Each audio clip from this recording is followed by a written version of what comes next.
Today I'm riding the brand new for 2024 BMW S1000XR, and I'm keen to find out, is this the machine that maybe BMW GS owners who just ride on the road should be buying? Anyway, stick around, stay tuned, I'll let you know what I think.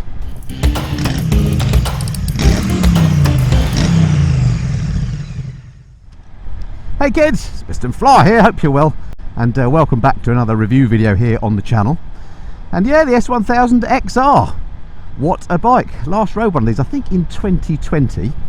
It's had a bit of a revamp for 2024. It's kind of more of the same really, a little bit more horsepower, some slightly different styling, some slightly different standard electronics, that sort of thing. And it's quite a bike this. It's kind of it looks sort of adventure-y or sports tourer-y, but don't be fooled, really it's a sports bike that has been grabbed by the horns and stretched. It's the sort of bike that means that people that like sports bike thrills can still have all the fun of it, but without chiropractor bills. We'll quite like that, sports bike thrills without chiropractor bills. I'll remember that for future. Anyway, before we get too carried away about the ride on the bike, let's take a look at this new version. Okay, so here she is, the 2024 S1000XR. I actually think a pretty handsome looking motorcycle in this particularly nice blue colour as well. These days, of course, the XR has a symmetrical front end. It used to have that asymmetric front end, which I didn't like, but now I think she looks good. So yeah, it's a case of evolution rather than revolution with the bike. So a few little subtle changes. I think things like the rear panels, slightly different panels at the back, and also a re-sculpted seat at the back as well, are possibly the major changes. Little things you might notice if you're an aficionado, things like the triple clamp, different design there on the bike. The beak is now body coloured. I think that just used to be black, but there we go. You can see it's blue obviously on this one. Some different, I don't know what you call it, but around the radiator basically some different preparation, different, anyway, it looks different around the radiator to me, put it that way. But yeah, overall, lovely bike. I do like this blue colour, and I like these little yellow accents as well. Really make the thing look good. I suppose I better come around and show you the other side as well. Akropovic, I should say, exhaust on this, which sounds absolutely epic. Of more later. Once you get the revs up, this thing really does sound amazing. And yeah, I think it's a handsome looking bike. So the question is, in my mind, you know, thinking about this rather than a GS, if you're just a road rider, does this look better than the current day GS? Well, to me, and this is obviously a very personal thing, to me it does. It looks nice. Alright, that's enough about that. Let's ride it some more. Okay, so much for how she looks. What about the ride? Well, as you'd expect, flipping lovely of a brand new BMW. I do like the comfort on this, I must say. I seem to remember when I rode the older version of the bike, I moaned a bit that the seat was a bit hard. And feeling this one, I don't think it's got any softer, but it's definitely a different shape. It's got some really nice cheek cuppage going on. It's kind of sculpted a bit more, and it fits me an absolute treat. I'm 5'8", so I'm a medium-sized guy, and I have to say I find the seat very comfortable. But it is quite sculpted. I think if you're a very long fellow, i.e. a tall chap, or lady for that matter, you might find it a little bit cramped because you can't really slide back on the seat. It stops you moving back. But as I say, I personally find it very comfortable indeed. The riding position itself, you know, talking about, as I did in the intro, about the GS rider maybe looking at these as an option. Well, it feels very much like a GS when you're sat on it, in terms of how upright you're sat, the handlebar positioning. Your legs are a little bit more tucked up, a little bit more sporty, but marginal.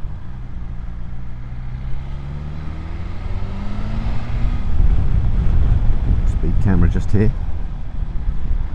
Look at that trike. Curious, not sure what that was. Was that a Goldwing trike? I think it might have been. Anyway. So yeah, so comfort wise, absolutely brilliant. And as somebody who is very familiar with riding a GS, it looks, you know, very familiar as well. Switch gear, basically exactly the same as on my old GS, except with the addition of the SOS feature on here, which I think pretty much, I don't know if that's an option or not, but it's certainly something that's available on lots of BMWs these days, and having experienced dropping a bike with that on, I know that that works. Let's hope that I don't test that today on this bike. It's got the brilliant BMW TFT, widely regarded as the best in the business, and I completely agree with that. So what I'm keen to find out on this first ride review is whether the bike has improved in the other thing that used to annoy me about the XR when I had that 2020, which I had for a few weeks and got to know the bike. The thing that really annoyed me about it was it tended to suffer from vibrations at certain rev combinations. So what I'm going to do is I'm going to head up here towards a bit of faster road, just give it a bit of a blat at higher speeds, check out what the wind protection is like, and also see if I can find if it's got vibe still. So far so good, but then I've not been, you know, I'm in all this urban stuff. What I can say is that these slow sort of sub 30 mile an hour speeds, fueling and everything feels beautiful, very easy to ride, very forgiving, even though it's an animal of a bike. Something like 170 brake horsepower, we'll go through all the specs later. You know, if you want to just ride it sensibly like this, you absolutely can do. At this point, it feels a bit like a pussycat. Right, let's get to the faster road. Alright, just joining the dual carriageway then, just to check out what she's like at dual carriageway speed. So there's 70 miles an hour. This big screen works pretty well actually. I'm not getting any wind buffet, actually none on my head at all. To say I'm 5'8" and I'm in clear air here, that windscreen works really well. The only place I can feel wind is slightly on my elbows, but otherwise that's working really, really well. And in terms of vibrations, do you know what? I think they fixed it. I don't know if they put some different mountings on the thing, rubber mounts around or whatever, but they're not annoying. There are some very slight high frequency vibrations around the bike, which makes you, you know, realise that you're on a motorcycle, but they're not the annoying type that I experienced before on the XR. So certainly at this, look, 5,000 RPM at 73 indicated, so probably 70 miles an hour, which is my cruising speed on the motorway. Absolutely fine. So I think, unless I find them somewhere else later on in the review, I think we can say they've cracked it as far as the vibes are concerned, which is really good news. Alright, while I get myself into some slightly more interesting roads, let's just whiz through the numbers and talk through the spec on this bike. Alright, at the end of the day, specs don't mean that much. That's how a bike makes you feel is the most important thing. But let's just whiz through the numbers on the bike anyway to get that out of the way, as it is supposed to be a review. Let's start off then with this engine, 999cc inline 4, as per the old S1000RR. This version puts out 170 brake horsepower at 11,000 RPM. That's up 5 brake horsepower over the older bike. I don't think anyone's going to notice that too much. It's also got revised intake channel geometry and a new ECU mapping apparently. Gives it 84 foot-pounds of torque at 9,250 RPM. No slouch this one. Brakes at the front, you've got twin 320mm discs and a 4-pot caliper. At the back you've got a single pot BMW branded caliper on a 220mm disc. Suspension on the front, you've got these upside down 45mm telescopic forks which don't appear to be particularly adjustable, in fact not at all. And at the back you've got this central shock, and it's a double-sided swing arm on this one as well. Seat height on the bike is 840mm, nice and roomy. There are lower seat options available, but even me as a shorty at 5'8" with 32-inch legs, I can get my feet pretty much flat on the deck with this. Weight of the bike is 226 kilograms fully fueled, but feels nice and light in use. The tank has 20 litres usable tank volume, whatever that means. Electronics on here, basically this bike has everything. Basically, have a look at the BMW website for full details, but it's got cornering LED headlights as standard now. Riding modes Pro is standard, keyless is now standard, slightly better battery than before, all sorts of stuff basically. The TE variant, which is what this is, gets Gear Shift Assist Pro, dynamic ESA, tyre pressure monitoring, heated grips, etc, etc. As I say, you name it, it's got it, except radar unfortunately. But yeah, do check out the website for full details and all the electronics options. Price wise, according to the website, it starts at £16,790, but as usual, if you spec it up and get the TE, which is the popular one, which is what this is, that'll cost you £18,340. When I went on the configurator and spec one up, mine came out at £18,830, so a little bit cheaper than a similarly spec'd GS, I would argue. Okay, so welcome back aboard the bike, and come off the dual carriageway now onto this little connecting road that takes me into Marlow, which is a lovely little spot. And on a day like today, look at this weather, absolutely glorious. I'm recording this sort of back end of April, And we've yet to see any nice spring weather, but this is certainly giving me some spring vibes, so I'm liking it. So yeah, so let's just have a little think about the bike then. I talked in the intro about whether this is the bike that people that previously have bought GSs but just ride on the road, maybe this is the bike they should consider. And the reason I say that is because with the new latest version of the GS, you know, there are some changes on that. It's become more sporty, it looks a bit different. I personally prefer the looks of this bike over the current GS. And you know, if you're not going to go off-road, and I certainly don't, then why wouldn't you have one of these instead of a GS? That's a very good question. I suppose you've got slightly the issue with the S1000XR in that it is, as I say, a sort of a sports bike on steroids. It's been stretched, and there's a bit of that, you know, it egging you on to go fast all the time. But having said that, here I am, I'm in 4th gear doing 30 miles an hour-ish, and it's not screaming at me, it's not saying I need to go faster. It's perfectly well behaved. And it does feel nice and light when you're riding it as well. I mean, all bikes actually feel okay once you're moving, don't they? But this is certainly doesn't feel like a heavy bike, is all I'm saying. It's got a nice balance about it.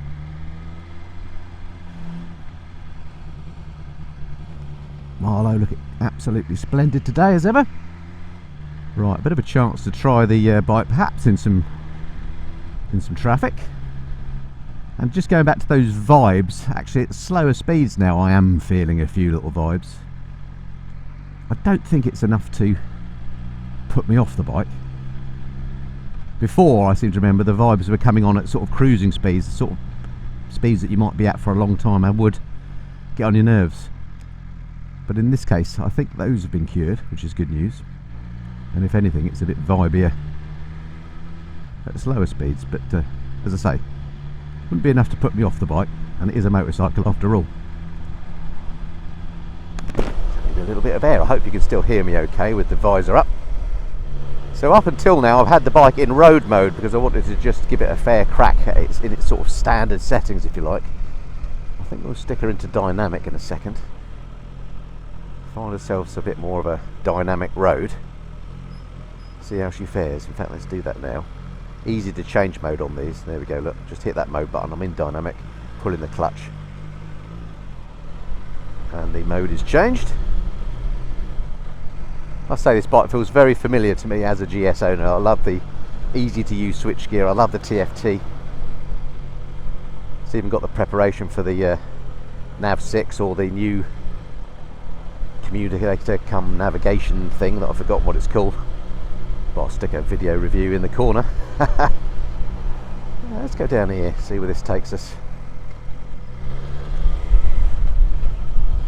I don't want to get completely lost, but at the same time it'd be quite nice to get out of some of these more sort of urban roads, if you like. Now, to be honest, let's just check the brakes. Oh my word, they are fantastic. Let's have another little feel. Yeah, oh, they've got a really nice feel about them actually. You can feel what they're doing. They're not grabby in any way. They're the opposite of on-off. Very nice. Right, so in dynamic mode now. There's plenty there. Now, although I talked about this as being like a sports bike for old guys, people like me, if you really want some power, you can of course get the M1000XR, which is a completely different state of tune to this.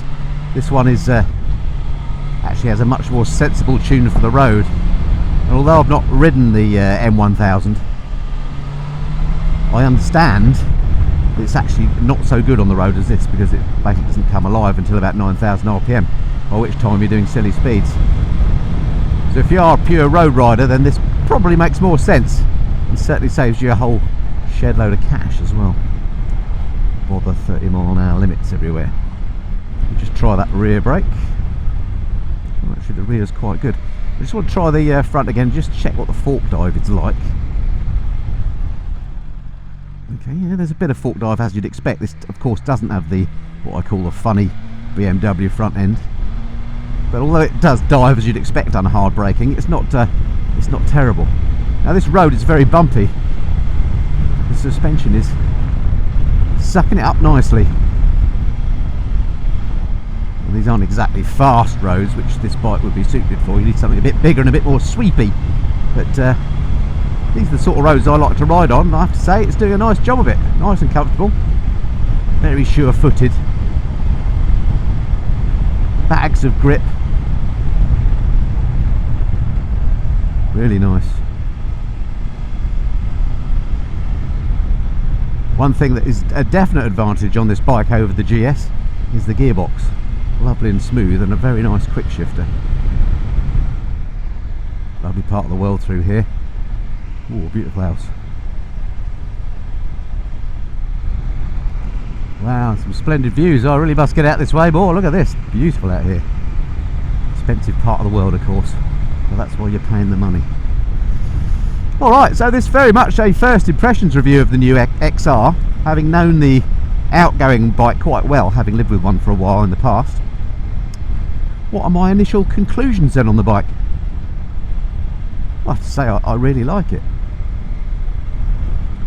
and there's nothing that I've found about it to not like. I think the improvements they've made on the bike are significant, even for somebody that hasn't ridden one for a while.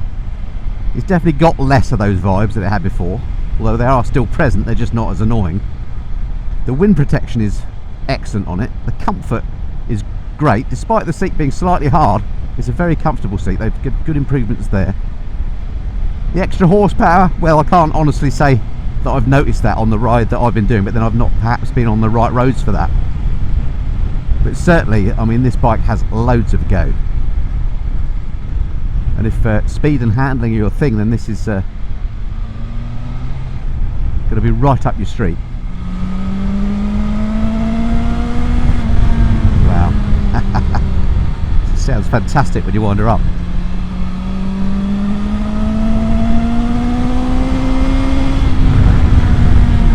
Well, the microphone on this camera doesn't pick up engine noise very well, but when you get the revs up a bit, my word, she sounds absolutely epic.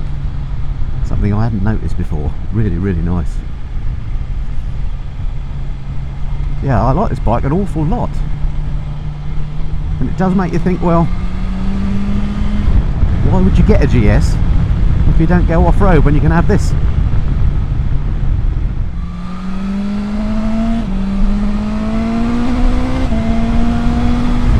It's definitely got the sport in sports tourer for sure. Wow, what a bike. Quite something. You just got to be careful that it doesn't encourage you to ride like a lunatic everywhere. I'm not sure I can trust myself with a bike like this, but yeah, it's a beautiful thing to ride. I think it looks nice too.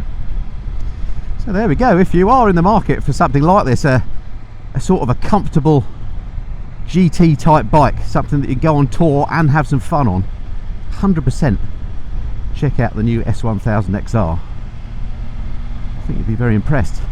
I've ridden the Multistrada V4, which I suppose is a obvious competitor for this, and I do like the Multi, there's no doubt about it, but that bike just feels a bit top heavy to me when you move it around. This one feels lighter to me somehow, just feels a little bit more forgiving, a little bit more comfortable, a little bit more, I just feel more at home on this than I do on the Ducati. Like it a lot. So I must say huge thanks to Chris and the guys up at Barnstormer in Maidenhead. This is their demo bike. If you want to have a go on one of these, do tap them up and you can have a ride on this very bike. If you're an owner of one of these, I look forward to hearing your comments below on what you found about the bike, anything you think I've missed, because this is only, as I say, my first ride, so it's just a little flavour of what the bike's got to offer. So do leave your comments below, and I look forward to speaking to you again soon on the next review. Don't forget to hit that subscribe button if you haven't done so already. I don't just do bike reviews here on the Missenden Flyer. I do trips and tours at home and abroad, bits and pieces in the garage about looking after your bike, monthly bike news, occasional live streams, you name it, I try and cover it here on the Missenden Flyer. It'd be great to have you along. Alright, that's it for now. Look forward to speaking to you again soon. Until then, this has been the Missenden Flyer. Cheerio. Hey kids, we're the Missenden Flyers.